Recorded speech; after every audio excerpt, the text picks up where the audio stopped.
Hello everyone and welcome to the F1 Arcade in London, which is an absolutely insane space for sim racing. In this video I'm going to let you know exactly what I think. I was very lucky enough to be invited to the launch night with a load of celebrities, a load of sim racing stars and real world Formula 1 champions and David Coulthard as well. It was an absolutely astonishing night, and the F1 Arcade actually really surprised me in ways I wasn't expecting, which I'm going to let you know all about. So as you may know, I'm a sim racer. I do a lot of sim racing on this channel across PC Sims, Gran Turismo 7, stuff like that. And I have a pretty good setup at home, and I was expecting to be able to knock a lot of stuff with the setup at F1 Arcade, and it actually wasn't really the setup that I think they can tweak and improve. So why don't we start with that? So if you go down to the F1 Arcade, you are going to be racing on, and I spoke to a few people and they were corroborating this figure, which absolutely blew my mind. You are going to be racing on a £60,000 sim rig. So that race you just saw there between David Coulthard and Mika Hakkinen, that was a race on £120,000 worth of equipment, which is absolutely insane. And I'm actually going to give you a little tour here of the whole sim rig. So the first thing you can obviously see is you've got two ultra-wide Samsung G9s, which we're going to get to later. But the rig itself is a custom Versaro rig, and if you go on Versaro's website, these rigs cost, I think, up to about £50,000. Absolutely insane. It is a motion rig as well, and you've got at the back here, you've got some Husqvarna proper big boy PC sim racing pedals. You've got a Fanatec direct drive with a Fanatec F1 rim, not the basic F1 rim, but the proper F1 rim. And there are the two Samsung G9, I believe, ultra wides, which is great for this environment because it means you obviously race on the screen at your eye level, but anyone who's watching you, who's hanging around, they can see the cinematic third-person camera on top. And they have, believe it or not, 60 of these rigs around the arcade, which is in a prime location in St. Paul's in London. You can see St. Paul's in the window. So the equipment, I really don't think they've spared a penny. I honestly don't think they could have spent any more money on the equipment. And my concern with the equipment is that it's actually maybe too nice. Are people really going to appreciate £60,000 worth of equipment when they're going down for a couple of races between drinks? But that's not my problem, and that's not our problem. That's kind of for them to work out as a business. For us, they're just giving us the absolute best quality equipment. And when I tried it on launch night, the equipment itself was working great. And by that I mean there was no slackness or anything. Let's listen to what I thought on the night. I mean, the wheel-to-wheel racing is quite good. I mean, the cars come back here. The only thing I'm not keen about at this moment in time is the short shifting or the automatic gears. See if we change the view as well. Not sure what the look back button is here.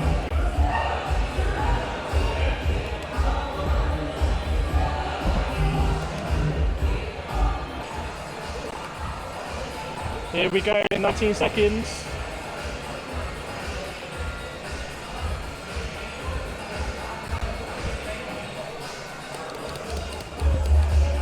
I mean, one thing I love doing in a Formula car is absolutely smashing down the gears. Race over. I quite enjoyed it. I would like to have the option to have fully manual gears. I feel like the semi-automatic's a bit weird. I might even prefer automatic, I don't know. But yeah, the equipment is top notch. I love the brake. This is miles better than the Fanatec brakes I have at home. And this rim as well is a really good quality rim that I've used a couple of times at expos. And every time I go, I always think I should try and get that. But let's have a walk around and see what else we can find. But the racing, I think, is pretty good. I think it's to be quite fun to go in a group. And you can also see in the top one, you can see what your mates are doing and laugh at all the crashes and all that stuff. Let's have a look. Is this a real champagne from Formula 1? Yes. Does it taste like victory? Absolutely. This is number one. Yes. Wow. It's actually like on the podium. Yeah. So yeah, this exactly is Happy White is spraying on the podium. So That's very, very cool. So proud to play this tonight. This is our house. If I wanted to go to the supermarket and buy it, how much would this cost? You need to come here. You need to come here. Absolutely. And the race in the meantime. You heard it here first. You've got to come here if you want to drink this Ferrari champagne. The same as on the podium. How cool is that? We'll be back later for some. Thank you very much. So here we are in the F1 arcade, having some of that Ferrari champagne we talked about earlier. And look how amazing the bar is here. We've got a live DJ tonight as well. Ferrari champagne coming out the door like nobody's business. Amazing spirits, all that kind of stuff. And the thing I was saying that I really like is just how well blended the Sims are here. It doesn't feel like you're in a sort of dingy simulator place. So if you have a look around, if you pan around the back, you'll see there's so many different areas for the simulators. There's sort of like a horseshoe here. There's a balcony on the left-hand side as well. So yeah, really nicely blended in. And I can't, you know me, I'm a sim racer. I personally can't wait to get on these sims more and more and set some more times. Let's go on, let's do it. So that was all very cool, wasn't it? And I'm going to let you now know what I think can be improved at the F1 Cafe. But before I do, I want to say a couple of things. Firstly, massive thanks to all of you guys and girls for watching the videos. If you're liking this, please hit that subscribe button. It gives me access to these sort of things and I can share it with you. And big thanks to Veloce for inviting me down to the launch party. Also want to say that my microphone, I had to cut out a lot of stuff. My microphone was having a lot of interference. I bought a new microphone, and again, that's amazing thanks to you guys and girls who support, who are members, means I can buy that kind of stuff. But let's talk about the stuff now that can be improved at the F1 Cafe. So the sim that you're seeing on screen is actually not the official Formula 1 game by Codemasters. It's a mod of rFactor 2. And it's a lot better. It's running at, I think, about 120 FPS. It feels like a sim when you brake, when you get on the power. There are 5 settings you can choose at the beginning, from like rookie all the way to pro. But my main issue is that the gears are always semi-automatic. So you can shift up and down, but if the game isn't happy with your choice, it will just downshift you if you shift it up too early.